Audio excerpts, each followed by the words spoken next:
계시록 1장 11절로 16절을 통해서 반모섬에서 만난 예수님, 이런 제목으로 말씀을 전하고자 합니다. 오늘 이 말씀부터 앞으로 7주 더, 그러니까 8주간 요한 계시록에 대한 말씀을 전하려고 합니다. 그동안 여러분들에게 교훈적이고 깨달음과 여러 가지 말씀들을 통해서 은혜를 많이 받았지만 계시록 설교한 지가 너무 오래돼가지고 이 말씀을 아셔야 다시 한번 새로운 각오와 결단, 그리고 다시 한번 옷깃을 여미는 그런 믿음이 있으리라고 저는 믿어서 오늘 이 말씀을 전하게 됩니다. 앞으로 8주간 동안 계시록을 통해서 주님이 우리를 향한 뜻이 무엇인지, 또 때가 임박한 것을 다시 한번 깨닫는 그런 역사가 있기를 축복합니다. 왜냐하면 사람은 누구나 세 가지 비밀을 가지고 삽니다. 첫째가 환난의 비밀입니다. 1분 1초라도 앞길을 장담할 수 있는 사람 아무도 없습니다. 저는 47년 동안 목회를 하고 또 부흥회를 47년 동안 다녀보면 수많은 교회들, 크든 작든 간에 많은 교회들을 다녀보면, 또 전 세계의 교회들을 다니다 보면 정말 깨달아야 할 말씀이라고 생각해요.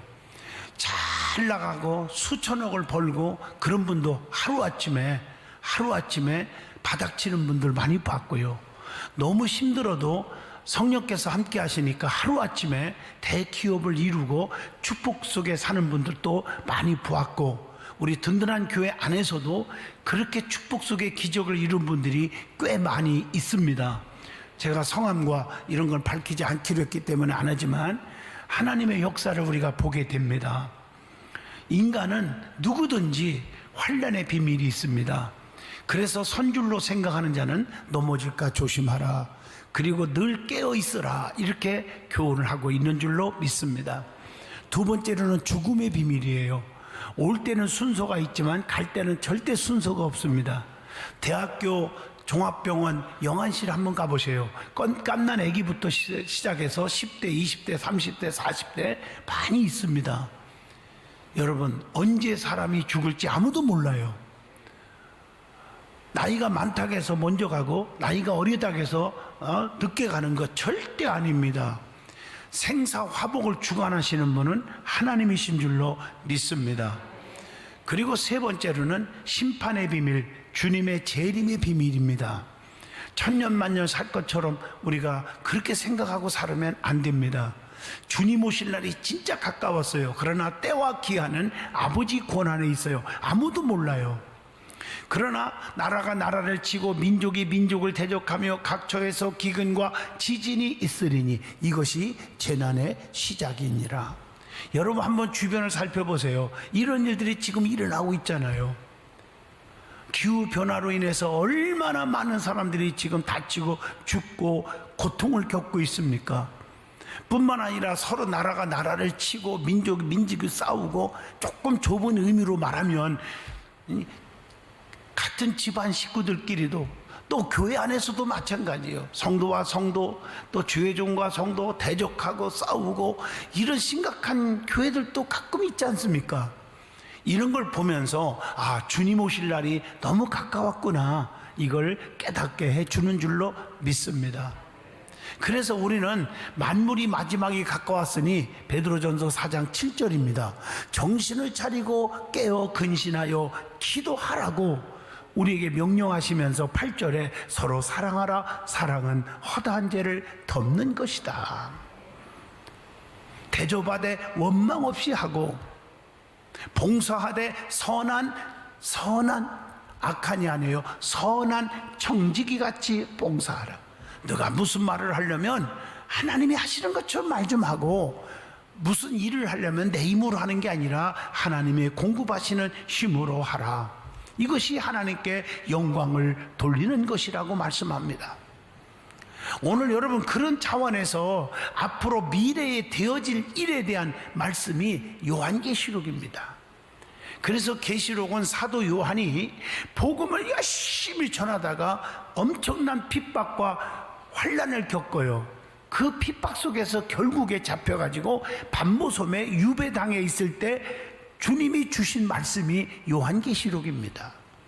요한은 계시를 통해서 계시록 1장 19절에 보니까 내 본 것과 이제 있는 일과 장차 될 일을 기록하라 이렇게 말씀했어요. 모든 성경은 주의 종들이 하나님으로부터 받은 말씀과 그리고 있었던 일들을 본 것들을 기록을 했지만 요한계시록은 주님이 나타나시면서 기록하라, 받아 써라 해서 직접 쓰여진 말씀이 요한계시록입니다. 요한은 소아시아에 특별히 7교회에 편지를 보내고 있습니다. 이것은 오늘날 교회들에게 보낸 편지입니다. 이것은 우리를 향한 깊이 깨닫고 결단하게 하시고 변화된 삶을 살아야 한다는 것을 우리에게 교훈해 주고 있습니다. 그러면 이 반모섬에서 유배되어서 만난 예수님, 그 애롭고 고독하고 힘든 그 상황 속에서 만난 예수님, 이런 제목으로 말씀을 드리면서 7금 촛대로 다니시는 예수님의 그 모습 속에서 우리에게 주는 교훈이 무엇인지를 깨닫는 시간이 되시기를 바랍니다. 자, 요한계시록을 통해서 깨닫게 되는 핵심 말씀이 무엇인지를 이제 설명을 하겠습니다. 요한계시록은 어떤 말씀이 기록되어 있습니까? 요한계시록을 통해서 전해주는 메시지가 있다고 하는 거예요. 그것은 계시록 1장 1절에 보면 예수 그리스도의 계시라, 이는 하나님이 그에게 주사 반드시 속히 일어날 일들을 그 종들에게 보이시려고 그의 천사를 그 종 요한에게 보내어 알게 하신 것이라. 계시의 말씀이에요. 계시라는 것은 반짝반짝 뭘 봤다, 뭐 음성을 막 들었다, 이런 게 계시가 아니에요. 말씀이 계시고요, 다시 말하면 숨겨진 어떤 것이 뚜껑을 열어서 드러났다, 보여주었다, 이것이 계시입니다.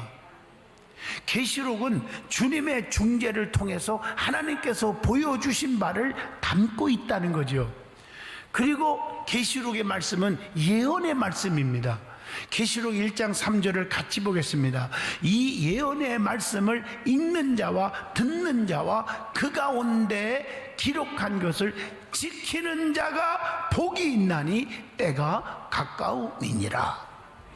말씀을 읽고 듣고 더 중요한 것은 그 말씀대로 삶 속에 적용하고 지키는 자가 복이 있다, 그리고 때가 가까워졌다, 이렇게 말씀하고 있어요.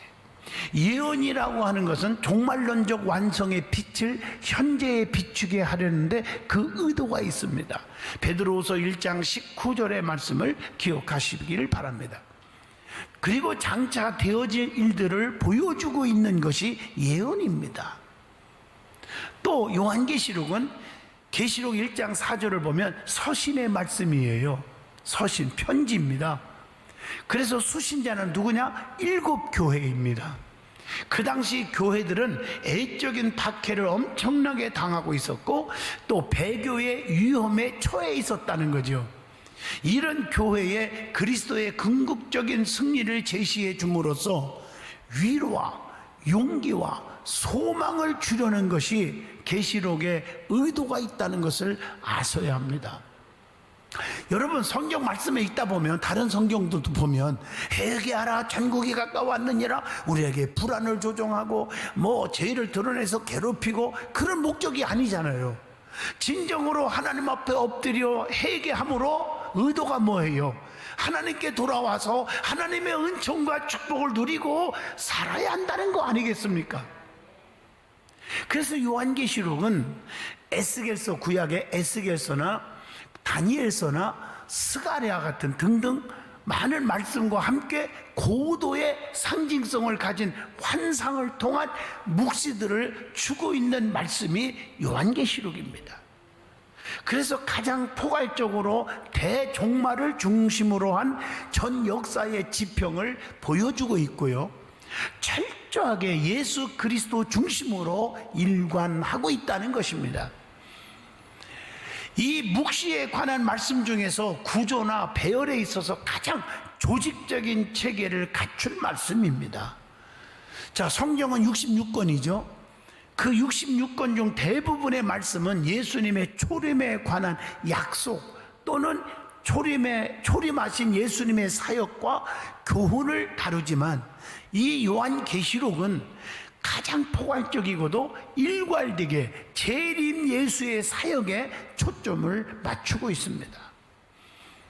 그러면 요한계시록이 읽다 보면 이런 말씀들이 많잖아요. 복이란 얘기. 계시록에 나타난 복 있는 자들이 있어요.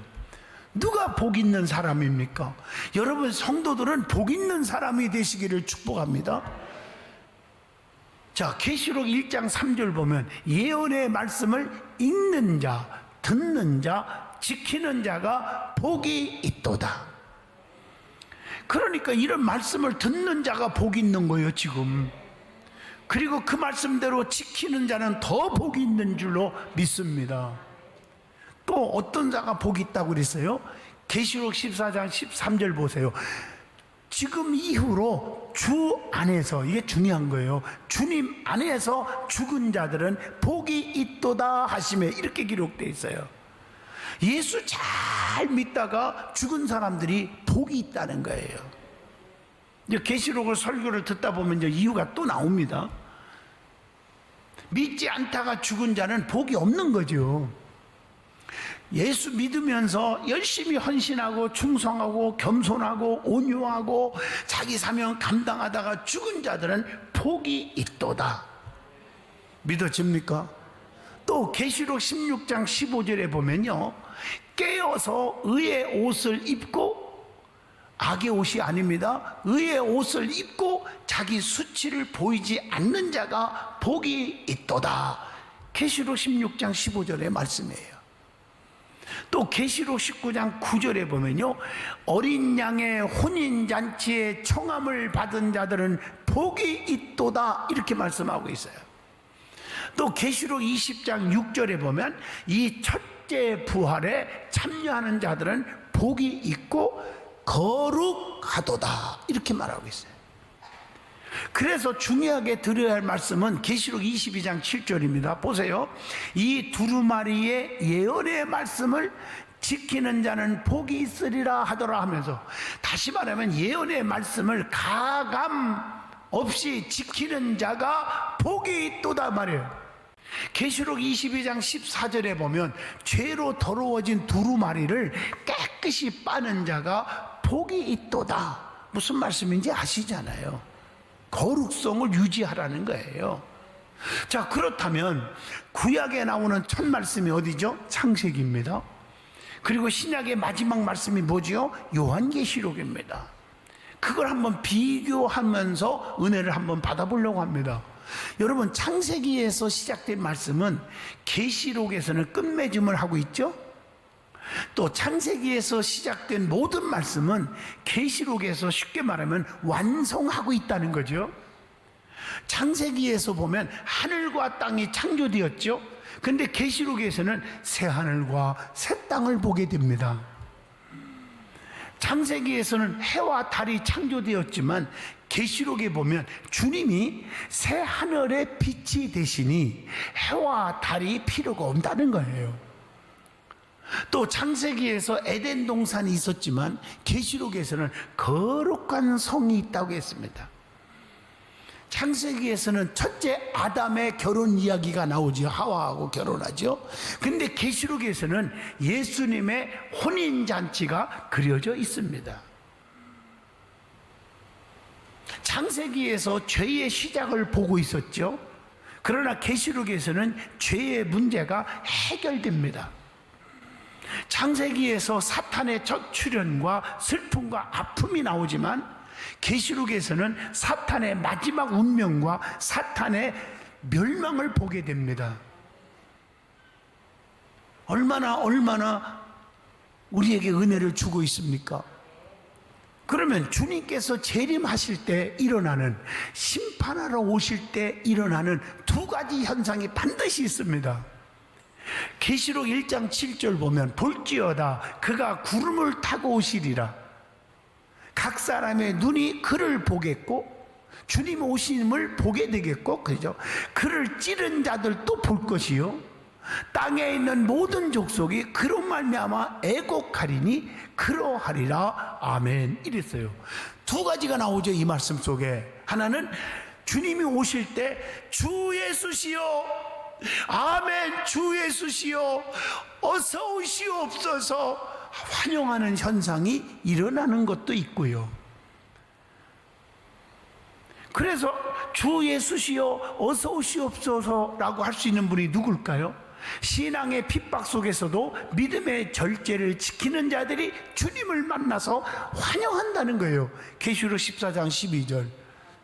또 주님을 뜨겁게 사모하는 그런 사람들이 주님의 오심을 환영하겠지요. 계시록 22장 17절. 계시록 22장 11절로 12절 보면 경건하게 진실하게 사는 자들이 예수님을 환영하겠지요. 또 베드로서 2장 1절 보세요. 주님을 부인하고 또 잘못된 영에 빠지고, 즉 이단에 빠진 자들 아주 통곡하는 날이 온다는 거예요. 계시록 22장 15절 우상 숭배자들, 거짓말하는 자들 통곡하게 됩니다. 그러니까 두 가지 중에 우리는 어디에 서 있습니까? 주님을 환영하는 성도의 반열에 설 수 있기를 축복합니다. 그러면 여기 계시록에 나오는 소아시아의 7교회에게 편지를 쓰게 했다는 거, 이게 오늘 11절 말씀이에요. 여러분들이 잘 읽어보면 세 가지로 나누잖아요. 칭찬만 받은 교회, 책망만 받은 교회, 칭찬과 책망을 겸하여 받은 교회, 이렇게 같은 교회들이 같은데 구분이 되어 있어요. 칭찬만 들은 교회, 빌라델비아 교회와 서머나 교회, 책망만 들은 교회, 다 죽은 교회지요. 라오디게아 교회와 사대 교회. 칭찬도 받고 책망도 겸하여 받은 교회, 에베소 교회, 버가모 교회, 두아디아 교회입니다. 우리 든든한 교회는 어떤 교회에 속해 있어야 됩니까? 칭찬만 듣는 교회가 되어야 될 줄로 믿습니다. 어떤 교회였기에 칭찬했는지 이제 7주에 더 말씀을 전하면서 말씀을 선포하면서 깨닫기를 바랍니다.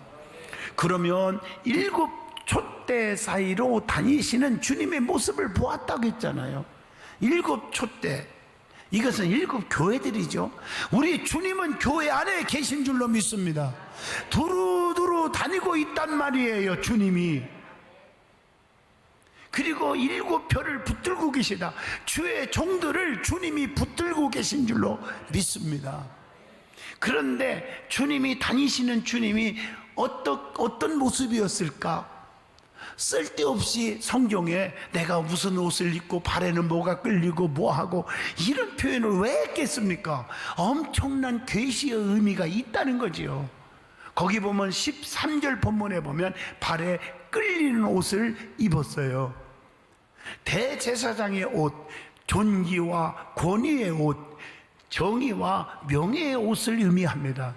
주님은 존귀와 권위가 있으시며 우리의 모든 죄를 다 씻어주시는 사랑과 인자하신 주님이십니다. 그리고 본문 13절 보시면 가슴에 금띠를 띄웠다고 했습니다. 이것은 흠이 없는 의의 옷이요, 군왕으로서 만왕의 왕으로서 위엄 또는 권위가 있는 주님이시라는 것이죠. 그리고 본문 14절 같이 볼까요? 그의 머리와 털의 희기가 흰 양털 같고 눈 같으며 그의 눈은 불꽃 같고 이랬다고. 머리와 희기가 흰 양털 같고 흰 눈 같다는 표현을 하잖아요. 이것은 권위가 있는 영광의 모습입니다. 지혜롭고 순결하신 주님의 모습입니다. 그리고 14절에 눈은 뭐 같다? 불꽃 같다 그랬어요. 여러분, 신적인 통찰력 있는 주님이십니다. 주님 앞에 우리는 숨을 수가 없고 속일 수가 없습니다. 여러분이 캄캄한 밤에 이불을 뒤집어 쓰고 있다고 해서 주님이 여러분의 심령 마음까지도 깨트려 보신다는 것입니다. 사람의 마음속까지 파고 들어가 찌르시는 주님이라고 오늘 본문에 나오잖아요. 대적들에게는 그게 뭐예요? 공포심을 주는 권위의 눈이시기도 하십니다. 그리고 오늘 본문 15절에 보세요. 이 발은 불모에 단련한 추석 같다고 그랬어요. 심판주로서 대적들에게는 주님의 권능으로 굴복시키십니다. 튼튼하고 견고한 발과 안전하고 견고한 발을 가지시는 주님이십니다. 주님은 어디든지 우리를 보호하시고 지켜주시고 인도하시는 분이십니다. 그리고 본문 15절에 보세요. 주님의 음성은 많은 물소리와 같았다, 이렇게 말하고 있죠. 물소리와 같다. 심판주로서의 권능과 위엄 있는 주님이시죠. 부드러운 사랑의 속삭임을 주시는 주님이시죠. 권면의 속삭임을 주시는 주님이십니다. 또 진노와 책망의 꾸지람도 주시는 주님이시라는 것입니다. 그리고 주님의 입에는 본문 16절에 뭐라 했어요?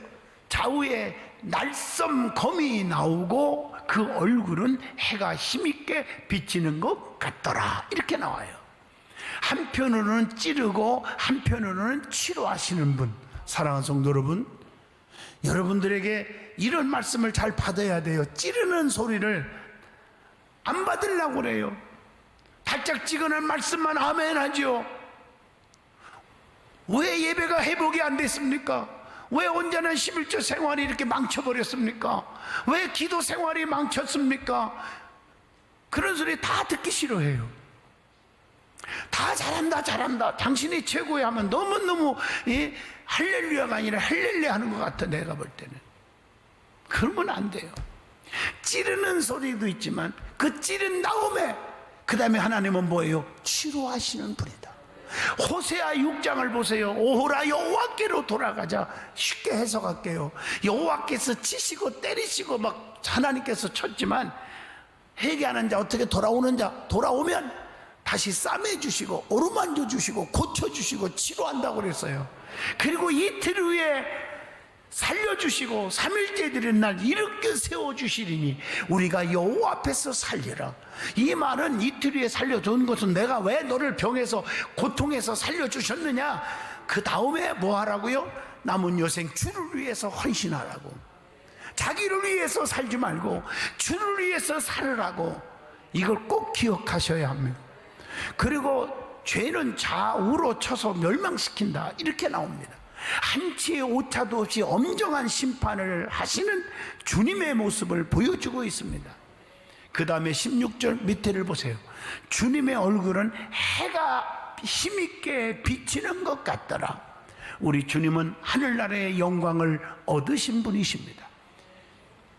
변화산의 영광을 얻을 때도 빛났잖아요. 마가복음 9장 3절에 그의 옷이 광채가 나며 이랬잖아요. 광채가 나요. 우리 주님은 레위기 19장 2절 거룩 자체입니다. 주님이 천국에 참여할 의인들의 모습도 역시 해같이 빛날 것이라고 마태복음 13장 43절에 기록되어 있습니다. 결론적으로 말씀드립니다. 밤모섬에서 외롭고 고독하고 고통스러운 상황에서 기도하고 주님을 사모하던 요한은 주님으로부터 계시를 받고 위로와 용기를 주시는 주님을 만났습니다. 저도 너무너무 힘들고 배고프고 너무 고통스럽고 처음에 개척할 때 세상에 월세를 못 내가지고 그 월세 내려고 아르바이트도 하러 다니고 그렇게 해서 교회를 세워졌어요.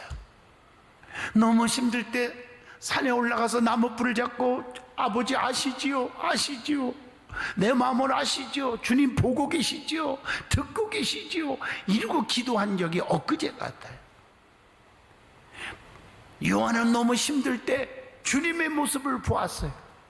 그래서 계시록 1장 17절에 엎드려 죽은 자 같이 되었다고 표현하고 있습니다. 요한은 자기 존재를 알았습니다. 그리고 은혜를 받았습니다. 그리고 예수님께서 오른손을 얹어주시면서 두려워하지 말라, 계시록 1장 17절에 그렇게 위로를 줍니다. 주님의 오른손은 축복의 손입니다. 능력의 손입니다. 이런 주님의 손으로 요한을 붙잡아 주신 것입니다. 사랑하는 든든한 교회 성도 여러분, 요한이 만난 주님을 우리의 삶 속에 뜨겁게 체험하기를 축복합니다. 두려워하지 말라, 내가 너를 붙들고 계신다, 이런 음성을 들을 수 있기를 축복합니다.